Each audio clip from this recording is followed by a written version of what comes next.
안녕하세요. 워싱턴 윤준혜의 윤주혜입니다. 저 요새 즐거운 일이 있어요. 옆집이 이사를 갔거든요. 옆집이 이사 간 일은 저에게만 즐거움이 아닌 저희 아들, 저희 부모님께도 너무 큰 즐거움이에요.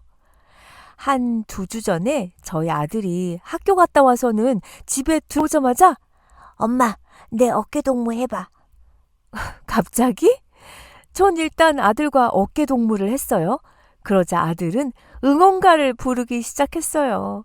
야야, 야야야야, 야야야야야야야. 전 이유도 모른 채 아들과 신나게 응원가를 부르며 발차기로 무용까지 곁들였죠. 엄마, 옆집 이사 간대. 내가 옆집 애가 다른 애들하고 얘기하는 거 스쿨버스 안에서 들었는데 봄방학 때 이사 간대. 오, 예스! 저도 환호성을 질렀어요.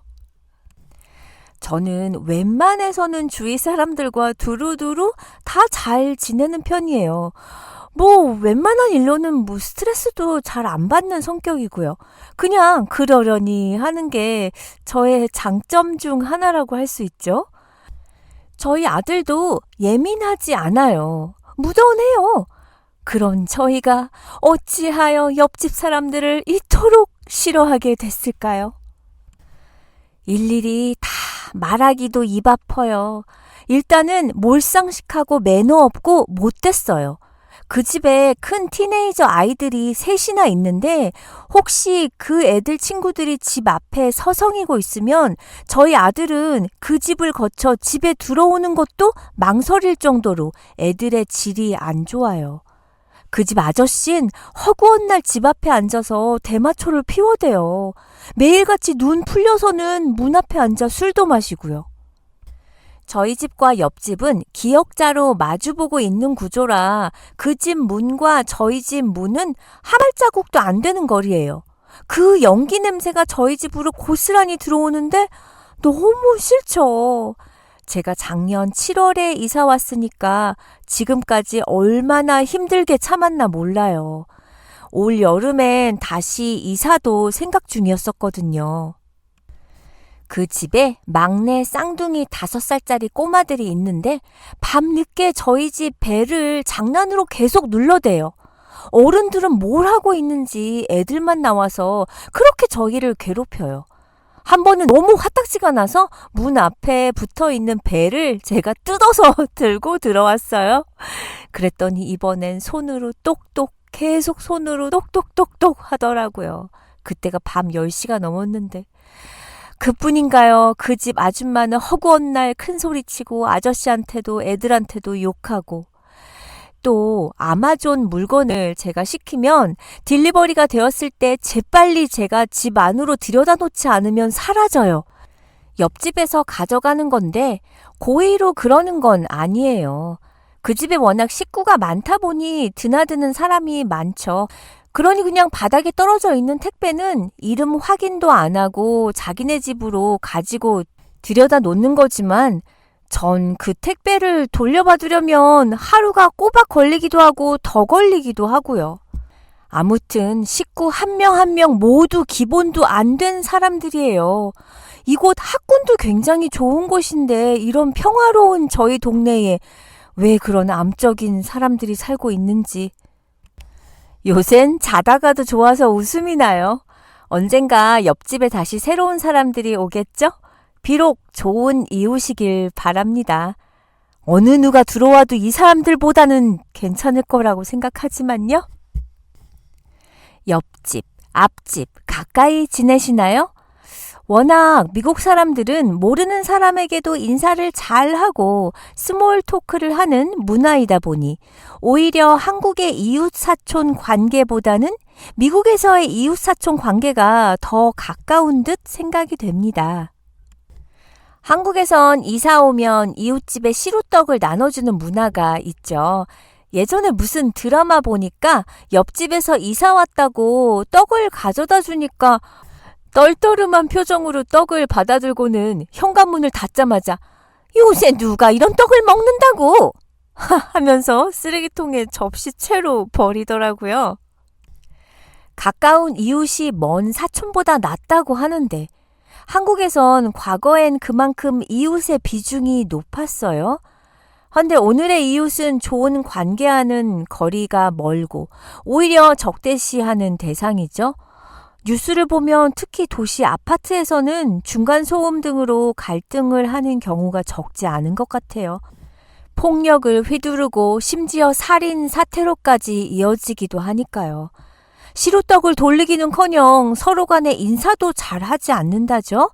옆집에 누가 죽든 살든 무관심할 정도로 단절돼 있는 동네가 많은 것 같아요. 한국에서 실시한 어느 설문조사를 보니까 10명 중에 4명 정도는 현재 옆집에 누가 사는지도 모르고 있는 것으로 나타났는데요. 이는 미국도 크게 다르진 않더라고요.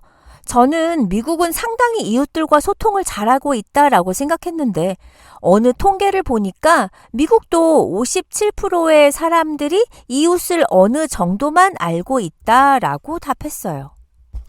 이웃 간에 서로 모르고 지내는 사람들이 상당히 많은데요. 특히 20, 30대 같은 저연령층일수록 더 주변 이웃에 관심이 없더라고요. 한국은 아직도 농촌 등에 사시는 분들은 이웃도 한 가족 같던데 서울 거주자가 다른 지역 거주자에 비해 이웃의 존재를 잘 모르고 지낸다고 합니다. 예전에 한국 사회는 이웃에게 인사하는 것을 매우 중요한 예절이라고 생각했는데 요샌 인사하면 이상하게 볼 수도 있을 것 같아요. 아마 시간이 지날수록 점점 더 심해지겠죠? 왜냐하면 타인과 관계를 맺고 유지하는 것을 어렵게 느끼는 젊은 세대는 점점 많아지고 혼자 사는 1인 가구가 중심이다 보니 관계의 단절 현상이 가속화되고 있잖아요.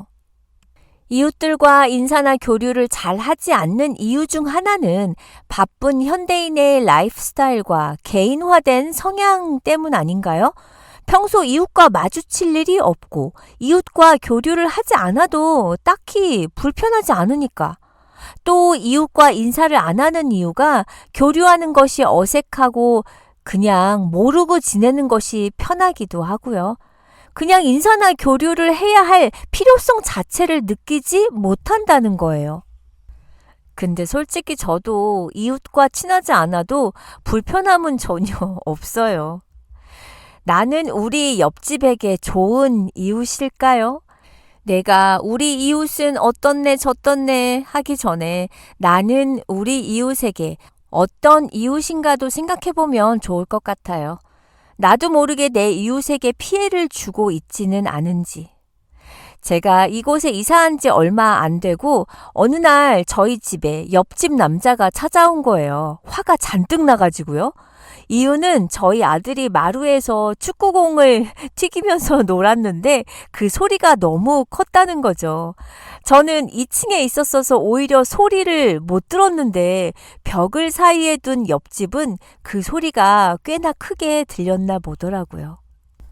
사과를 하고 아들은 그 이후 더 이상 집안에서 축구공을 갖고 놀지 않게 되었지만 아마 제가 옆집 사람이었다면 저는 끝까지 불편함을 참고 살았을 것 같아요.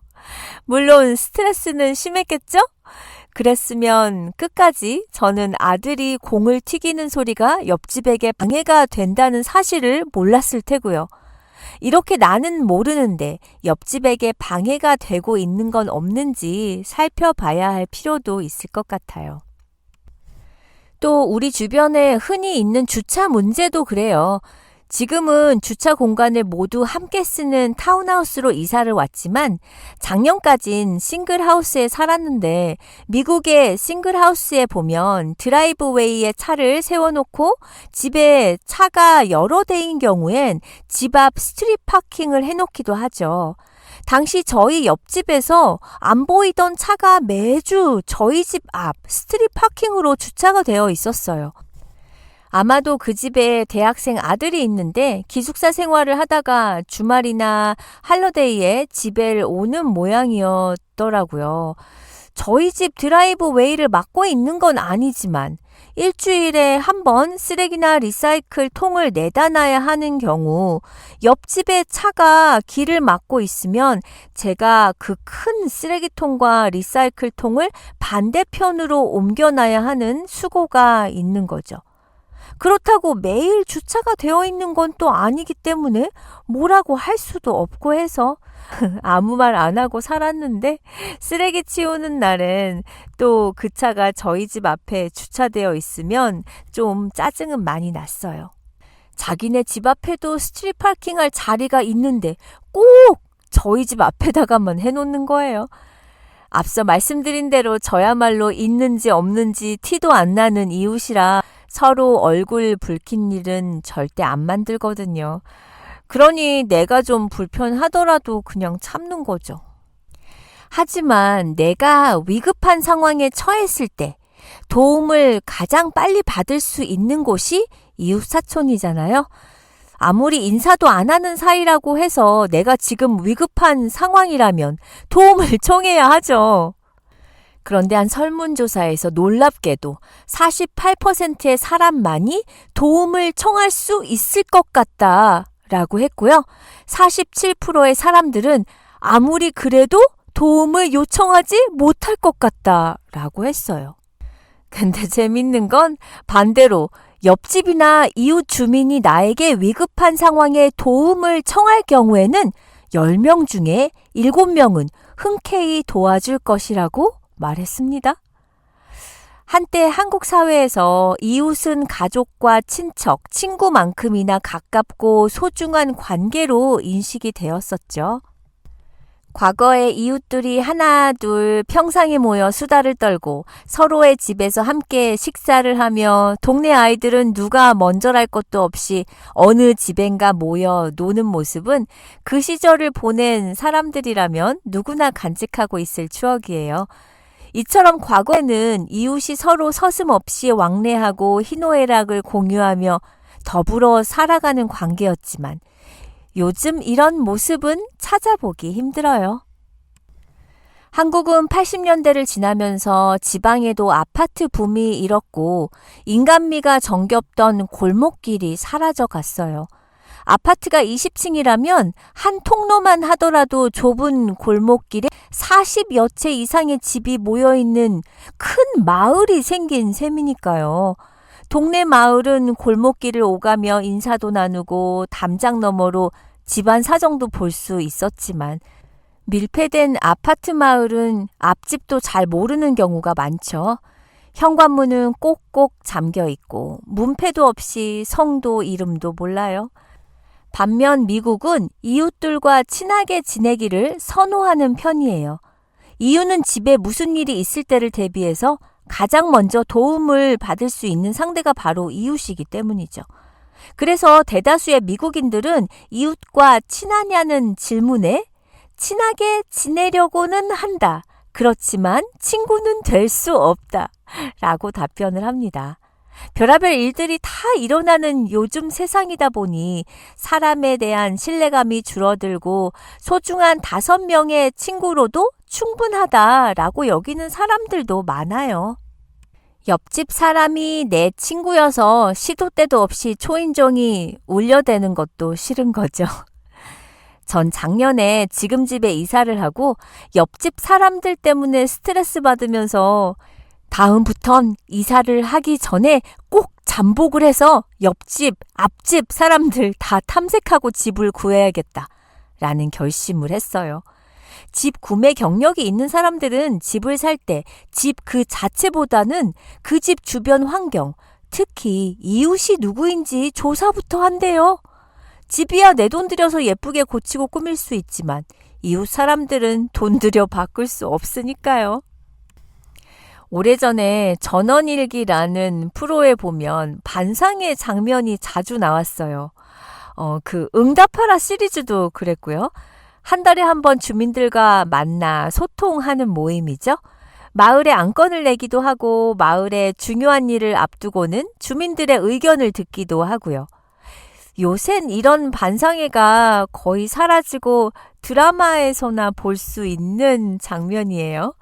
아파트 주민 대표 회의는 있어도 반상회를 하는 동네는 드물대요. 바쁜 일상 속 옆집 사람의 얼굴 한번 보기도 쉽지 않잖아요. 하지만 일부 지역을 중심으로 이웃 사촌 문화가 새로운 바람이 불고 있다곤 하던데 SNS를 통한 지역 소통이 활발해지고 있다는 건데요. 이웃 간의 소통에 목말랐던 이들이 SNS를 통해 교류를 하면서 정을 나누고 있다고 해요. 일상 이야기뿐 아니라 물건 나눔, 동네 안건을 얘기하기도 하고요.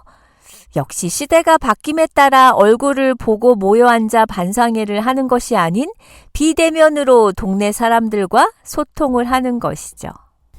어쨌든 동네 사람들과 친해지기가 어렵다면 동네 커뮤니티 사이트에 접속해보는 것도 한 방법입니다. 미국도 각 동네 커뮤니티마다 사이트가 있고 반상회 비슷한 것도 해요. 주인을 잃어버린 개나 고양이를 찾는 글도 있고 집 매매 정보도 있고 안 쓰는 물건을 사고 팔기도 하고요. 또 동네 근처에서 열리는 각종 공연 일정도 올라오고 근처 맛집 정보들도 공유가 돼요. 옛날 우리네 사회는 이웃들과 김장을 같이 하고 멀리 사는 사촌보다 가까운 이웃이 낫고 이웃집에 숟가락이 몇 개인지 알 정도로 관계가 매우 좋았다고 하죠. 제가 어렸을 때 기억만 떠올려봐도 동네 아줌마들이 전부 마당에 모여서 화초 키우는 얘기들을 하며 서로에게 작은 화초 모종을 나누어 주시던 모습들이 생각나거든요. 김치 부침개 부쳤다고 먹어보라며 한 접시 가져다 주시기도 하고 엄마 심부름으로 고구마를 옆집에 가져다 드리기도 하고요. 왜 요즘에는 옛날만큼 이웃과 가까이 지내기 힘든 것일지 생각해보면 각자 삶이 바빠 이웃과 대화할 기회가 적고 본인들의 인생도 남을 신경 쓸 만큼 넉넉한 여유가 없음을 보여주는 것이지 않을까 싶어요. 또한 흉흉한 세상 속에서 가족을 뺀 나와 가장 가까이 살고 있는 이웃조차 믿을 수 없는 불신 사회가 된 것도 관계 단절의 큰 부분을 차지하는 이유일 거고요. 그렇다면 이웃과의 관계를 회복하기 위해서는 어떻게 해야 할까요? 가장 먼저 해야 할 일은 서로를 인지하는 것입니다. 가장 빠른 길은 인사죠. 인사는 관심의 한 표현이기 때문에 인사를 하며 지낸다면 전보다 가까운 사이가 될 수 있어요. 어느 정도 서로에 대해 알게 된다면 함께 식사를 해보는 것도 좋아요. 심리학에서는 식사를 하며 타인과 가까워지는 것을 런천 효과라고 부르는데요. 맛있는 음식을 함께 먹은 사람에게 호감이 생기고 공감하는 것을 뜻하는 말이에요. 런천 효과를 톡톡히 활용한 나라가 프랑스인데요. 2000년도 프랑스의 한 아파트에서는 고독사로 사망한 노인이 4개월 만에 발견되는 일이 발생하고 이 사건을 계기로 프랑스는 이웃 소통의 중요성을 깨닫고 변화하기 시작했다고 합니다. 아파트의 주민들끼리 개인적인 고민에서 직장 고민까지 서로 상담하다 보니 모두 한 가족처럼 가까워지고 자연스레 이웃 갈등은 줄고 공동체에는 활력이 생겼다고 해요. 인간은 다른 사람이 있기에 행복할 수 있다고 생각합니다.